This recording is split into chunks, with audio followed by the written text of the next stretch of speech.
लोग ये कह रहे हैं कि अब बहुत हुआ अखिलेश यादव को, अब हम वोट नहीं देंगे, हमारा आखिरी बार वोट था, हम अपनी पतंग को ऑल इंडिया मजलिस इत्तेहादुल मुस्लिमीन को वोट देंगे। तो हम इसी उम्मीद से इंशाअल्लाह ताला 2024 भी लड़ेंगे और 2027 भी लड़ेंगे और निकाय चुनाव भी लड़ेंगे। एक कहावत है, घर का बेदी लंकड़ आए। जब से इलेक्शन खत्म हुए हैं, लोग ज़्यादातर और सोशल मीडिया पर कहने लग गए हैं कि जो पार्टी के प्रदेश अध्यक्ष हैं शौकत साहब, उनकी वजह से चुनाव हारे हैं, जितने नतीजे निकल कर आए हैं उनकी वजह से ये MIM पार्टी कमजोर हुई। कैसे आपके ऊपर आरोप लगे हैं कि भारतीय जनता पार्टी को जिताने के लिए ये MIM आई है, तो वो रिजल्ट सामने है, आपने बीजेपी की सरकार दोबारा से बनवा दी। क्या कहना चाहते हैं, क्या वजह रही आपकी पार्टी जो इतना हार आपको देखने को मिली, कमियां कहाँ रही?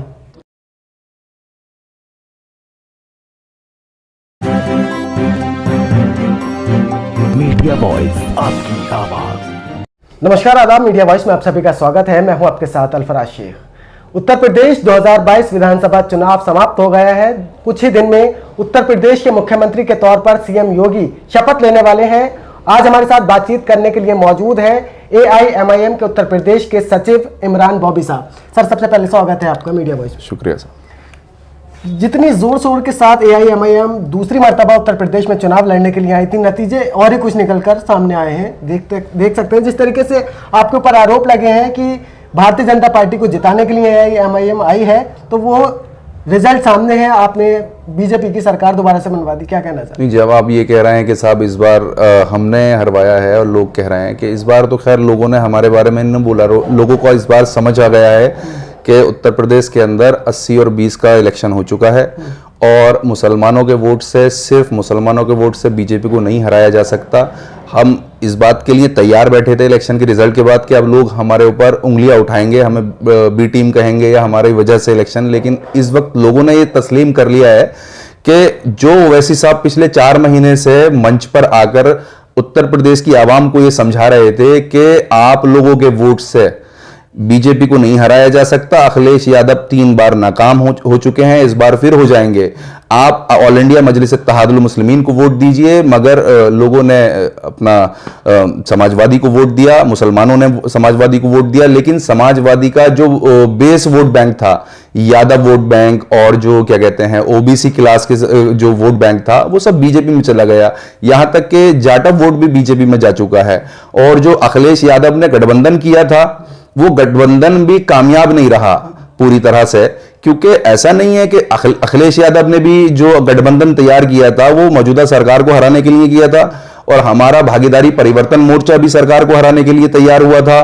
कांग्रेस अपना अलग लड़ रही थी, बहन जी अपना अलग लड़ रही थी, ये 4 लोग, और आप पार्टी भी अलग लड़ रही थी। ये 5 लोग अलग तरीके से बीजेपी को अपने अपने तरीके से हराने के उसमें थे, लेकिन सभी नाकामयाब हुए, हम ही अकेले नहीं हुए। समाजवादी का गठबंधन हमसे ज्यादा मजबूत था, वो नहीं हो पाया, क्योंकि समाजवादी 4 बार मतलब अब इलेक्शन में आ चुकी है, गठबंधन करने के बाद भी नहीं बन पाए वो। नहीं सर, 17 के मुकाबले देखिए आप 38 सीटों पर लड़े थे, एक ही महज 1 से 2 सीटें ऐसी थी जिसमें जमानत जब्त होने से बची थी। लेकिन 2022 में आप कहते हैं कि संगठन बहुत मजबूत था, भीड़ भी लगातार आपकी सभाओं में आ रही थी, लेकिन नतीजे जो देखने को मिले हैं, जमानत जब्त हुई है आपकी ज्यादातर सीटों पर, सभी सीटों पर जमानत जब्त हुई है। 2017 के मुकाबले ये रिजल्ट भी और गलत साबित हुआ है। नहीं, हम ऑल इंडिया मजलिस इत्तेहादुल मुस्लिमीन एक वाहिद पार्टी है 2022 के इलेक्शन में जिसने कुछ पिछली बार से बेहतर किया, क्योंकि हम पिछली बार 38 सीटों पे लड़े थे और 2 लाख वोट थे हमारे। इस बार हम 94 पे लड़े हैं और हमारे 4.5 लाख से ज्यादा वोट हैं। मैं उनको पूछना चाहूंगा कि कांग्रेस का हाल देखिए आप। कांग्रेस का वोट बैंक कम हो गया, परसेंटेज कम हो गई, सीट्स कम हो गई, और BSP 17 सीट्स लेकर आई थी, इस बार 1 ही सीट उनको मिल पाई है। आप पार्टी ने भी हर जगह ही जमानत जब्त कराई है, और क्या कहते हैं समाजवादी का इतना बड़ा गठबंधन जहां पर इन्होंने सभी चीज को ले लिया था कि साहब किसान भी अब हमारे साथ हैं और जाट भी अब हमारे साथ हैं। अब क्या कहते हैं जैन चौधरी को लेकर आए थे, जैन चौधरी को लाना भी कोई बेहतर साबित नहीं हुआ, क्योंकि वो भी नहीं हरा पाए उनको। और रही बात ऑल इंडिया मजलिस इत्तेहादुल मुस्लिमीन और भागीदारी परिवर्तन मोर्चा, बाबू सिंह कुशवाहा साहब कन्वीनर थे हमारे इसके गठबंधन के, तो हमने भी कोशिश की बीजेपी को हराने की, लेकिन नाकामयाब हुए, क्योंकि अब 80 और 20 की लड़ाई हो चुकी है, सिर्फ मुसलमानों के वोट से नहीं हराया जा सकता। क्या वजह रही आपकी पार्टी जो इतना हार आपको देखने को मिली, कमियां कहाँ रही? कमियां कहीं नहीं रही। इस बार जो है लोग जो है, हमारा जो वो बेस वोट बैंक था वो मुस्लिम था और दलित वोट बैंक, पिछड़ा वर्ग, लेकिन ये सब ही लोग इस बार समाजवादी के गठबंधन की तरफ गए, क्योंकि इनको लगता था अखिलेश यादव की जो बातें, अखिलेश यादव ने इनको कन्विंस कर लिया कि साहब मैं हरा पाऊंगा, लेकिन ऐसा हुआ नहीं। आवाम को फिर इन्होंने धोखा दिया। एक कहावत है, घर का बेदी लंका डाहे।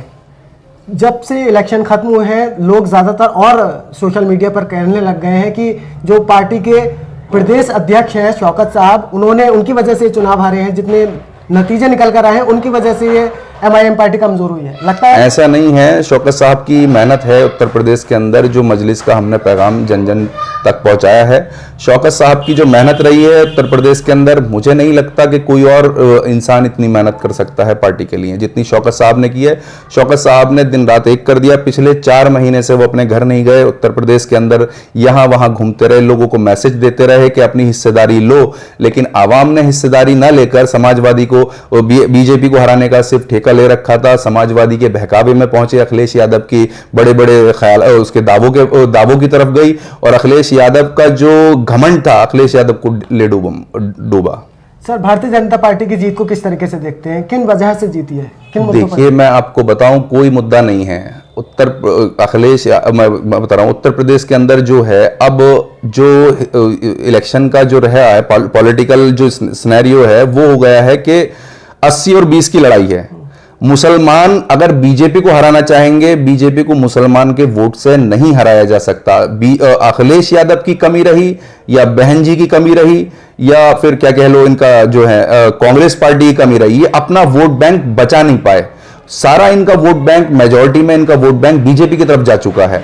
सिर्फ अब मुसलमानों के वोट से नहीं हराया जा सकता। इस बात को हम पिछले 4 महीने से बैरिस्टर साहब, हमारे शौकत साहब और हमारी पार्टी के जिम्मेदारान सब जगह, हर जगह, अपनी जगह जाकर ये मैसेज आवाम को दिया कि अखिलेश यादव नहीं हरा पाएंगे मुसलमानों के वोट से। और उनको हमने पिछले 3 इलेक्शन का वसीला भी दिया कि आप देख लिए 3 इलेक्शन में क्या हुआ है अखिलेश यादव का। लेकिन आवाम को सिर्फ इस वक्त किसी तरीके से ये था कि हम समाजवादी में जाएंगे, और आवाम को ये लगा कि समाजवादी हरा सकती है बीजेपी को, लेकिन आवाम ने उनको वोट देकर नाकामयाब रहे। अखिलेश यादव की सबसे बड़ी नाकामी है, और कांग्रेस की भी है, और देखिए बीएसपी भी खत्म हो चुकी है उत्तर प्रदेश से। तो कहीं ना कहीं ये बात साबित होती है कि जिस तरीके से असदुद्दीन ओवैसी ने भरे मंचों पर कहा है कि मुसलमान एक हो जाओ, और मुस्लिमों को ज्यादातर तवज्जो दी है कि अपनी पार्टी बनाओ, एक झंडे एक डंडे के नीचे आ जाओ, और उसी का सिलाब देखने को मिला है। एक तरफ से भारतीय जनता पार्टी साफ निकल कर चली गई। अच्छा, एक बात बताइए, मुसलमानों के वोट से अखिलेश यादव के फादर भी रहे, सीएम अखिलेश यादव भी रहे।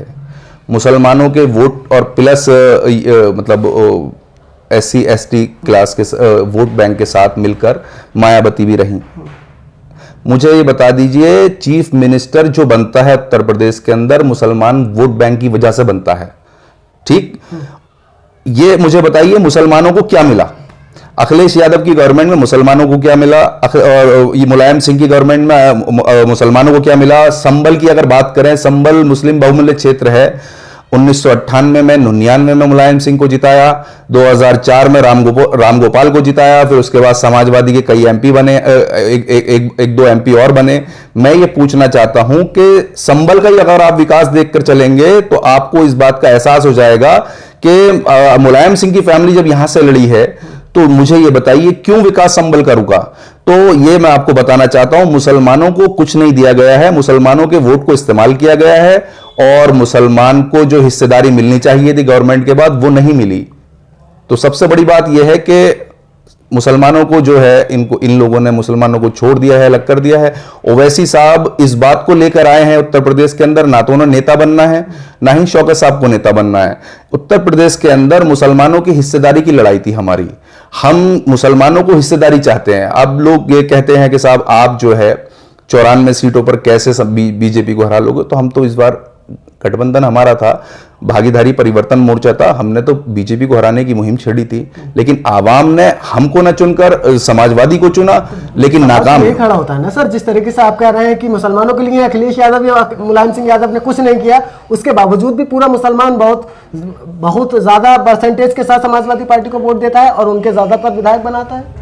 देखिए, मैं आपको बताऊं, अब 2022 जा चुकी है, उसके बाद जो लोगों से जो अब लोगों को जो समझ आया है, अब देखिएगा आप जहां भी जाते हैं, आप तो न्यूज़ में हैं, आपको इस माहौल को अब देखना पड़ेगा और माहौल ये शुरू हो गया है। लोग ये कह रहे हैं कि अब बहुत हुआ अखिलेश यादव को, अब हम वोट नहीं देंगे। हमारा आखिरी बार वोट था, हम अपनी पतंग को ऑल इंडिया मजलिस इत्तेहादुल मुस्लिमीन को वोट देंगे। तो हम इसी उम्मीद से इंशाअल्लाह ताला 2024 भी लड़ेंगे और 2027 भी लड़ेंगे और निकाय चुनाव भी लड़ेंगे आने वाले। आपने निकाय चुनाव का जिक्र किया, आपने अभी संभल का भी जिक्र किया। सर, संभल में जिस तरीके से समाजवादी पार्टी के बड़े बड़े नेता यहाँ से चुनाव लड़े, आप कह रहे हैं कि विकास नहीं हुआ। विकास नहीं हुआ। आपकी पार्टी भी 2017 में चुनाव लड़ी थी, AIMIM की, 60,000 प्लस वोट लेकर आई थी। अब 22 में देखें तो वोट 60 के बदले 20,000 मिलता है। मैं ये बता रहा हूं, संभल के अंदर जो समाजवादी के नेता यहाँ इलेक्शन जीत कर आते हैं, तो आप मुझे बता दीजिए संभल के अंदर क्या विकास हुआ है।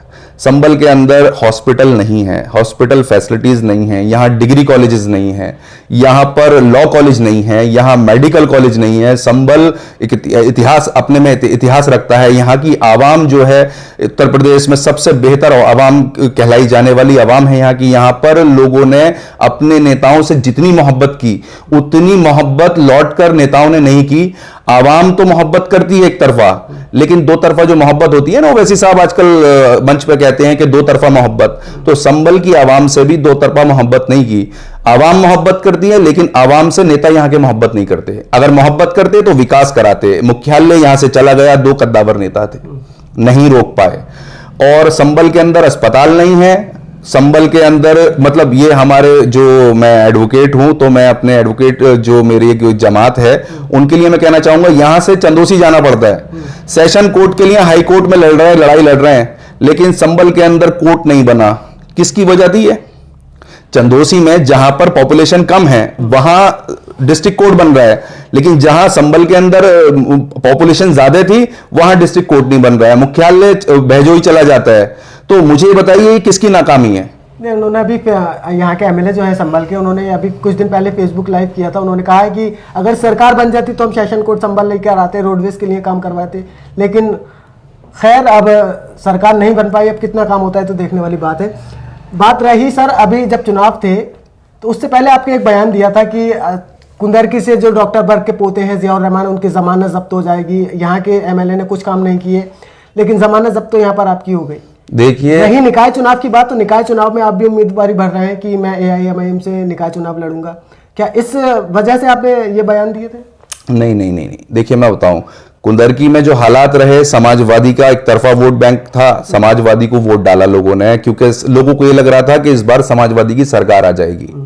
और संभल के अंदर भी लोगों ने जो वोट समाजवादी के हक में दिया वो सिर्फ इस वजह से दिया क्योंकि आवाम भी ये चाहती थी कि हम बीजेपी को हराएं, और इनको ये लग रहा था कि समाजवादी बीजेपी को हरा लेगी। लेकिन इनको एक मैसेज जो उत्तर प्रदेश में बैरिस्टर साहब ने दिया था कि समाजवादी मुसलमानों के वोट से बीजेपी को नहीं हरा पाएगी, वही हुआ। और रही बात मेरी कि मैं यहां निकाय चुनाव लड़ना चाहता हूं, नगरपालिका चुनाव इंशाअल्लाह ताला मैं दावेदार हूं। और ऑल इंडिया मजलिस इत्तेहादुल मुस्लिमीन के जो जिम्मेदार हैं, चाहे वो शौकत साहब हों या बैरिस्टर साहब हों, अगर वो चाहेंगे इंशाअल्लाह ताला तो मैं संभल से चुनाव नगरपालिका का लड़ूंगा। और अगर वो मुझे नहीं चाहते हैं, किसी और को चाहते हैं XYZ, मैं उसको इलेक्शन लड़ाऊंगा, मुझे कोई दिक्कत नहीं है। लेकिन मसला यह है कि आपने जो कहा कि साहब वहां जमानत जब्त हो गई, इलेक्शन है और इस बार समाजवादी को वोट मुसलमानों ने दिया है। मुस्लिम बहुमूल्य क्षेत्र है कुंदरकी और संभल। बॉबी साहब, एक सवाल मेरा ये भी था कि जिस तरीके से मुशीर तरीन साहब और एक शख्स की ऑडियो वायरल होती है, उसमें कहते हैं कि इमरान बॉबी की वजह से हमें वोट परसेंट कम मिला, इस तरीके के उनके सवाल कुछ थे। और कुंदरकी को लेकर भी उन्होंने कहा कि हम उन्हें डॉक्टर बर्ग के समर्थन में चुनाव लड़ा रहे हैं, उनके रिश्तेदार उन्हें वोट दिलवा रहे हैं। इसे किस तरीके से देखते हैं? देखिए, मुशीर भाई एक बहुत ही सज्जन और शरीफ इंसान है। वो इस चाल को, इस साजिश को नहीं समझ पाए जो उनको कॉल गई थी कि किस साजिश के तहत गई थी। वो इस बात को समझ नहीं पाए। थोड़े से अगर वो पॉलिटिकल होते तो इस तरह का स्टेटमेंट भी नहीं देते। और शरीफ इंसान है, उनके बारे में क्या कहूँ। वो थोड़ा सा पॉलिटिक्स को समझ नहीं पाए कि क्या उनके खिलाफ साजिश चल रही है, और उनके मुंह से वो गलत बयान भी निकला। खैर जाने दीजिए, अब तो इलेक्शन हो चुका है, आगे देखेंगे इंशाल्लाह। आगे अगर चुनाव लड़ते हैं तो आप समर्थन देंगे उनका? नहीं, हम तो ऑल इंडिया मजलिस इत्तेहादुल मुस्लिमीन से अगर उन्हें कोई भी टिकट होता है तो हम लड़ाएंगे। चलिए, हमारे साथ इमरान बॉबी, एडवोकेट इमरान बॉबी साहब थे, जिन्होंने अपनी पूरी बेबाकी से बात रखी। इस पूरे इंटरव्यू पर आपकी क्या कुछ राय है, हमें कमेंट करके ज़रूर बताइए। देखते रहिए मीडिया वॉइस। शुक्रिया।